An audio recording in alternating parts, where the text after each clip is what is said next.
তোমরা কি জানো ওই লঙ্কার রাজা রাবণ কৈলাস থেকে মহাদেবকে নিয়ে যাচ্ছে রাক্ষস করে লঙ্কাতে। একবার যদি রাবণ মহাদেবকে লঙ্কাতে পৌঁছাতে পারে তবে কৈলাসে ফিরে আসার আর কোন সম্ভাবনায় থাকবে না। আর যদি কৈলাসপতি মহাদেব কৈলাস না থাকে তবে সারা ব্রহ্মাণ্ডের জাগতিক ক্রিয়া বন্ধ হয়ে যাবে। এমনকি এই স্বর্গপুরী চলে যেতে পারে ওই রাক্ষসদের দখলে। হে প্রভু নারায়ণ, হে প্রভু নারায়ণ, আপনি তো অন্তর জানেন প্রভু, আপনি তো সবই জানেন। ওই লঙ্কাধিপতি মায়াবী রাবণ কৈলাস থেকে দেবাদিদেব মহাদেবকে আমি সবই জানি দেবগণ, আমি সবই জানি দেবগণ। এখন আর কাল বিলম্বের নাহি প্রয়োজন। ওই পথের মধ্যে যে কোনো উপায়ে রাবণকে আটকাতেই হবে। শোনো শোনো বরুণী, যাও যাও, তুমি গঙ্গা দেবীর সহযোগে সপ্ত নদীর জল রাবণের শরীরে প্রবেশ করাও, প্রস্রাবের বেগ বাড়িয়ে দাও। আর আমি রাখালের ছদ্মবেশে পথের মধ্যে ছলনার আশ্রয় নিয়ে মহাদেবকে রাবণের স্কন্ধ থেকে নামিয়ে দিব। চলো আর চিন্তার নাহি প্রয়োজন। শূন্য থাকিয়ে দেখো সবাই হরিহরের বিগ্রহ।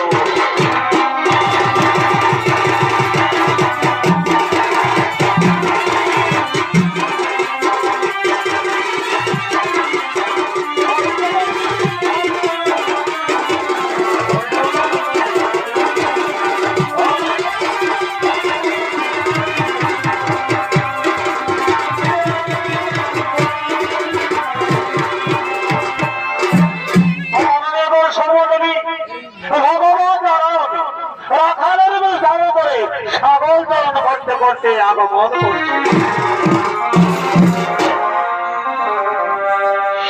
করছে নারায়ণ করেছে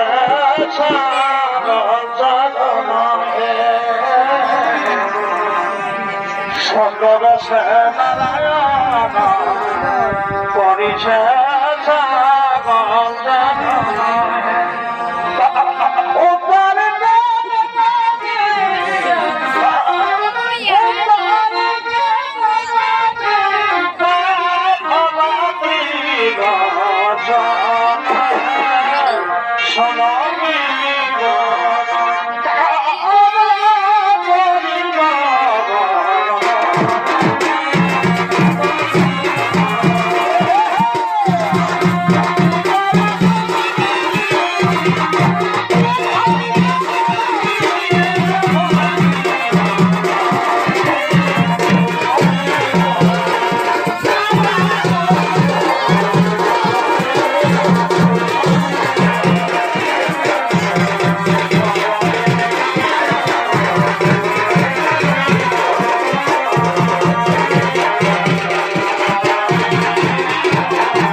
গেছে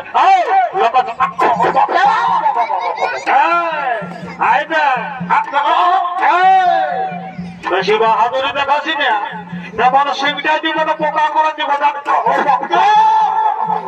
দেখবি সকালে পড়ানোর হার দিকে বুঝতে পারবি মজা না তাই তোর বাবা এখনো বাসা মাইল নাই বেলাটা ঘুরে গেল আর একটা ভোকা কবরে ঢুকে গেল এখনো বাসা মাইল নাই আজ আসুক হারাম জাতি আজ আসুক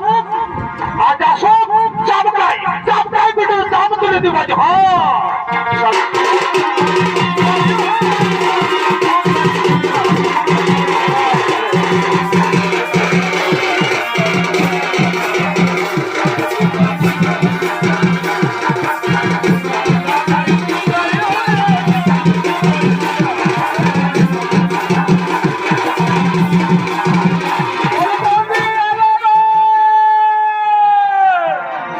এইবারে না পৌঁছে মনে হচ্ছে সামনে আসছে আজ আজ দেখান দিব মজাটা চমকাই পিঠে চাপ তুলে দিব বাড়ি হয়ে কোন দিকে ছাগল লেগেছে বাবা প্রতিমকে বহাল করলে কোথাও খোঁজা বলে নাই কোন দিকে ছাগল লেগেছে বলি কোন দিকে আছে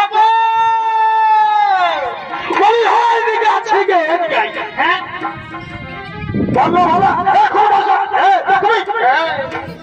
তাকে গরম দেখাচ্ছ হ্যাঁ তোদের কাজ কি বেটা তাদের কিসের কি বলো না ভালো সকালে তো ছাগল নিয়ে তৈরি দিয়েছ ই বহাল ও বহাল গাছতলা বসে বসে বাসি বাজাচ্ছ মায়া লাগার কত কাম করা জানো বহাল গোবর ধান পাট ছাড়াকে সিনাই করাই স্কুল পাঠাচ্ছি তারপর বসা ঠিক আছে এখানে বসন্ত আগে খাইয়েলি তারপর যা হওয়ার হবে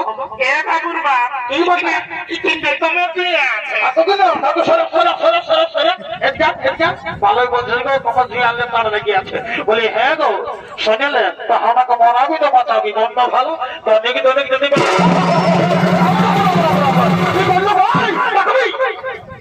তারপরে সকাল মধ্যে দোকান দিলে মারাটা এবার টাকে আর খাওয়াতে হবে আমি কি করবো বলো না ভালো তোরা কোনো দিয়েছিলি খাতে তো খাতে নাও খাতে বসে নিয়ে আর বাবা ইতিহাসটা গল্প শুরু করেছে বাবা এদিকে এই সোনাকে যা হবার হলে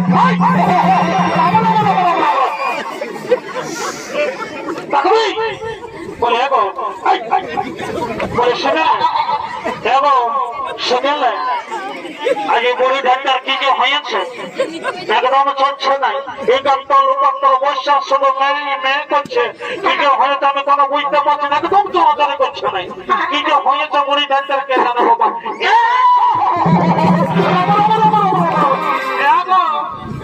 এদিকে সেদিকে আমি বুঝেছি কি বটে বলে এ কত আমাকে বুঝাই জানে কি হয়েছে তোরা বুঝতে নাই পারছো হ্যাঁ দেখতে নাই পারছো কি হয়েছে এতক্ষণ আগে বুঝেছি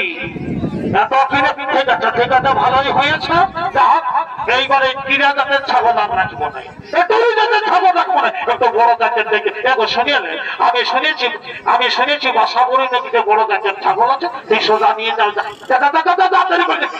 শুনিয়ে নাও শুনেছি নাকি 100 করে টাকা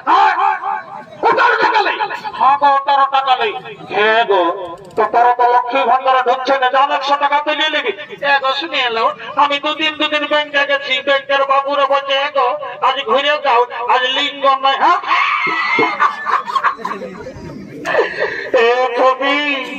ওটা লিঙ্গ নয় গো ওটাকে লিঙ্গ বল কে জানে ধর আমি মায়া লোক সব নাই ঠিক আছে কাজ কর ছাগলটা ভর আর যা ঘরকে দাও দেখবে যাই না দিকে ঘুরতে 100 টাকা আছে আর লিবিয়া সোজা বা সাবুর দিকে যাবি কোথায় পাবি যা ধরে আই যে একটা ছাগল ধরতে পারবি হ্যাঁ তবে বলো মায়া লোক রে বাবা মুখের ঠ্যাং ভাঙতে পারে না ঠিক আছে দেখে সোজা নিয়ে যাবি যা কেমন হ্যাঁ দেরি করিস না আর আমি কথা থেকে চড়া নিচে যাচ্ছি মাননীয় দর্শক মন্ডলী এমন সময় লঙ্কা সগাবন শিবলিঙ্গ স্কন্ধনে ধীরে ধীরে ওই পথে বলে এত শুনছ আর ভালো একটা লোক আসুগুলো তুই জানো তোকে কি করছে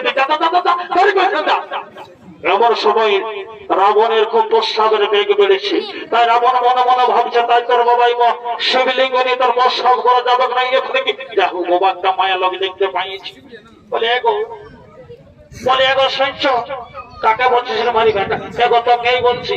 কি বলছি? করে শোনো কি শুনবো রে? হ্যাঁ বাবা বাবা তোর মায়া লয় দেখলে এগো তোকে শূন্য কথা কার বটিস তোকে ফোন নম্বরটা তো মারি এদিকে এদিকে। আরে ভাই বহু একটা সফর কাজে যাচ্ছে সেই সময় ভাষা শুরু করি। কি বলতো হামাকে বল হামাকে বল আর কথা শুরু ভাই। এটা কি বটে তোমার কাম শোনো রাখাল ভাই, শোনো রাখাল ভাই, আমি হলাম লঙ্কের সেনাপতি। আর এই যে আমার স্পষ্ট রয়েছে এ হলো শিবলিঙ্গ, এ হলো মহাদেবের শিবলিঙ্গ। শোনো ভাই একটু আমার উপকার করো, একটু ধরো ভাই আমার প্রস্রাবের খুব বেগ বেড়েছে, একটু ধরো এই মহাদেবকে নিয়ে তার প্রস্রাব করে যাবে না। শোনো ভাই আমি কিন্তু দুর্বল মানুষ বটি, বেশিক্ষণ ধরে রাখতে পারবো না। ঠিক আছে ঠিক আছে তুমি ধরো, আমি যাবো আসবো একদম। ঠিক আছে ঠিক আছে দাও দাও দাও দাও। কিন্তু শোনো রাখা কোনোভাবে কিন্তু বাড়িতে রাখবে না। ঠিক আছে তুমি তাড়াতাড়ি এসে যাও যাও যাও যাও। ঠিক আছে যাই বাবা। কোন দিকে দিব রে? দেখি দেখি দেখি না বাপ এটা চিলার মায়ের ছেলে কবি দিয়ে মানে মোড়া হবে। দেখি দেখি দেখি কোন দিকে যাবো? এদিকে ফাঁকা পাইছি বাবা, এদিকে দিয়ে দিই। দেখো বাবা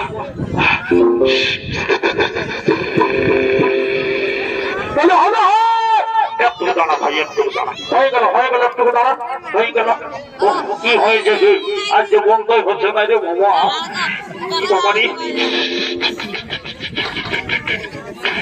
বলে হবে একটু দাঁড়ানো ভাই। এই তো হয়ে গেল রাম অত সহজে বন্ধ হবে না। সপ্ত নদীর জল তোমার ভিতরে প্রবেশ করা হয়েছে, সপ্ত নদীর জল তোমার ভিতরে প্রবেশ করা হয়েছে। হে প্রভু মহাদেব, হে প্রভু মহাদেব, যে কার্যকে পূর্ণ করার উদ্দেশ্যে আমি ছদ্মবেশে এই পৃথিবী লোকে এসেছি সেই কার্য সম্পূর্ণ করার সময় এসে গেছে। আপনাকে এই পবিত্র বর্ধমান নগরীর মাটিতে প্রতিষ্ঠিত করার অনুমতি দেন প্রভু, অনুমতি দেন মহাদেব।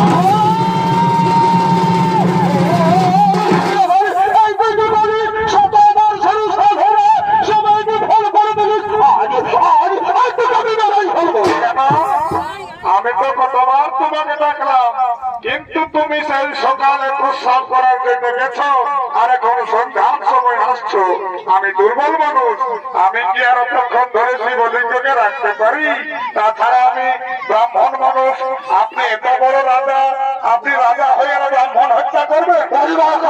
আমি করতে চাই না, আমার সব ঠিক আছে বাবা, আমি যাচ্ছি দেরি করবো না। তুমি তোমার মহাদেবকে সামলাও, আমি আমার ছাগলকে সামলাচ্ছি। কোন দিকে দাদা এদিকে দেখছেন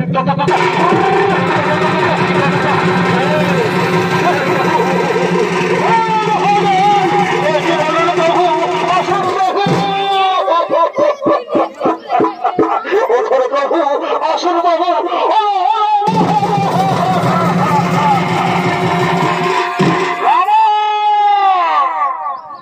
শিবলিঙ্গ আমার প্রাকৃতিক রূপ, প্রকৃতিতে মেশার পর প্রকৃতির মধ্যে প্রতিষ্ঠিত হয়ে গেছে।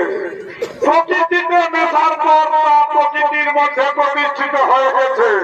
প্রকৃতিতে প্রকৃতির রূপ হয়ে গেছে। আর প্রকৃতির নিয়ম হচ্ছে স্থান পরিবর্তন না করা। রাবণ, আমি তো তোমাকে কথা দিয়েছিলাম যে কৈলাস লঙ্কার মধ্যে যেমন কোনো স্থানে আমাকে নামানো হয় সেই শর্ত তুমি তো পালন করতে পারলে না রাবণ। তাই বলছি তুমি ফিরে যাও লঙ্কাপুরী, তুমি ফিরে যাও লঙ্কা।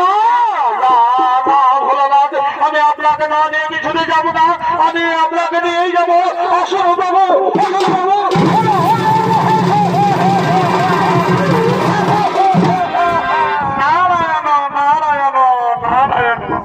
বৃথা চেষ্টা কেন করো রাবণ? বৃথা চেষ্টা কেন করো রাবণ? ছলনা করে পালন করতা তোমার কাছ থেকে শিবলিঙ্গকে নিয়ে এই পবিত্র বৈদ্যনাথ নগরীতে ভোলা বাবাকে প্রতিষ্ঠিত করেছে। তুমি আর অযথাই সময় নষ্ট না করে ফিরে যাও লঙ্কায়। নারায়ণ নারায়ণ। পালন করতে আমি আমি তোকে ছাড়বো না, আমি তোকে ছাড়বো না, আমি সব কিছু শেষ করে দেবো। শোনো রাবণ, এই শিবলিঙ্গ এখানেই প্রতিষ্ঠিত হয়ে গেছে, এই শিবলিঙ্গ এখানেই প্রতিষ্ঠিত হয়ে গেছে, এখান থেকে কোনোভাবে আর তোলা যাবে না। এই বৈদ্যনাথ ভূমিতে শিবলিঙ্গ দর্শন করে পৃথিবীর উপরে সমস্ত নরনারী ভোলানাথের কৃপা লাভ করবে। শিবলিঙ্গের উপর তোমার হাতের বৃদ্ধাঙ্গুলের ছাপ, ওই যে তুমি দেখতে পাচ্ছ, সেই ছাপ কোনোদিনও মুছে যাবে না। তাছাড়া তোমার ওই দীর্ঘ সময় ধরে প্রস্রাবের জলে এক বিশাল জলাশয়ের সৃষ্টি হয়েছে, তা সমস্ত নরনারী দর্শন করে তোমার কোথাও মনে করবে যুগে যুগে। তাই বলছি, তুমি বৃথা চেষ্টা না করে ফিরে যাও লঙ্কায়। নারায়ণ নারায়ণ।